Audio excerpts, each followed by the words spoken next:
This weekend saw the eagerly awaited closed beta for upcoming World War II shooter Battalion 1944. We were lucky enough to have access to the beta, so thought we'd bring you our thoughts on our time with the game. All impressions in this preview are based on the game's pre-early access build, so are subject to change. A little disclaimer, personally I am not a mouse and keyboard FPS player, I mostly play my games on console, so apologies for all the gameplay you'll see in this preview, I genuinely sucked.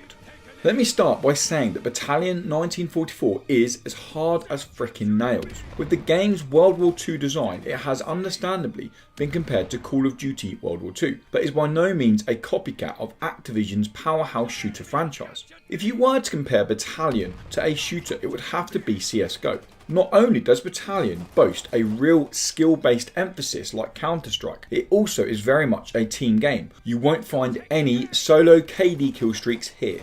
The build around teamwork was the first thing I loved about Battalion. The closed beta offered 3 different game modes: Team Deathmatch, Control and Capture the Flag. Granted, Team Deathmatch could be played a little bit more solo, and having a good player on your team did bring a sense of carrying, but I feel like this is the case with just about any game that offers a TDM mode. It was both in Control and Capture the Flag where the teamwork really came to life. The only time I ever saw a team triumph was where there was a tactical approach to their gameplay, whether that be moving in smaller teams or flanking an objective. It was this sense of camaraderie that kept me playing throughout the weekend. I can only apologise to anyone who had me on their team.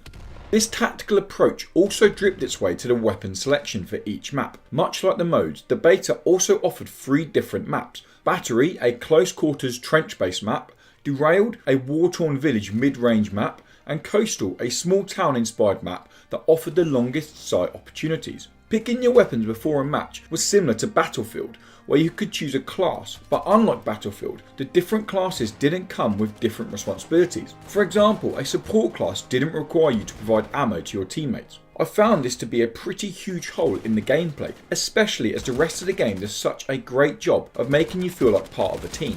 This extra responsibility approach to the classes is something we may see come in during the game's early access. Now back to the weapons. I'm not going to pretend that I know the exact name of every World War II weapon the game offered, but I will say they all handled exactly how I'd imagined them to handle. Linking back to their maps, your weapon selection can be key. Taking a bolt action rifle into Battery gave you a chance when you caught a glimpse of an enemy from a distance, but if someone was to come around the next corner with a submachine gun, then it was your turn to say goodnight. With me not really being a hardcore FPS player, I would often go with some type of automatic weapon, but with the difference in the maps, I often found myself stretching beyond my comfort zone to try out new weapons, even if it was to little avail. Through the 6 hours I spent with the game, I was able to reach rank 3, which felt pretty fair given the scores that I was personally offering to the team. What did surprise me is the fact that there seems to be no reward for levelling up, not yet anyway.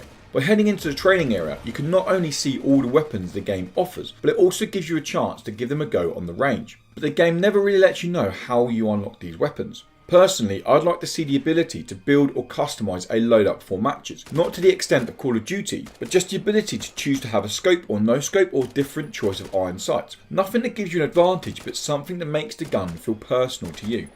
Seeing Battalion 1944 grow over the past few years at press events has been a pleasure to watch, and diving into the almost early access build proved to me that this is not a game for me. That is not to say that this is a bad game. If anything, it is a very good game, just a very hard good game. If you're an FPS player looking for a steep learning curve and a heavy emphasis on skill rather than time spent with the game, then Battalion 1944 is definitely for you. If, like me, you enjoy FPS games but have no ambition to play them competitively or at least seriously, then maybe skip this one. Or like me, you'll be seeing the respawn counter a lot more than any actual gameplay. Battalion 1944 enters early access on the 1st of February and can be purchased for the inviting price of $11.99, which is a cheaper price than that of the full release game. At the moment, developer Bulkhead Interactive have said you can expect Battalion to be in early access for around about a year.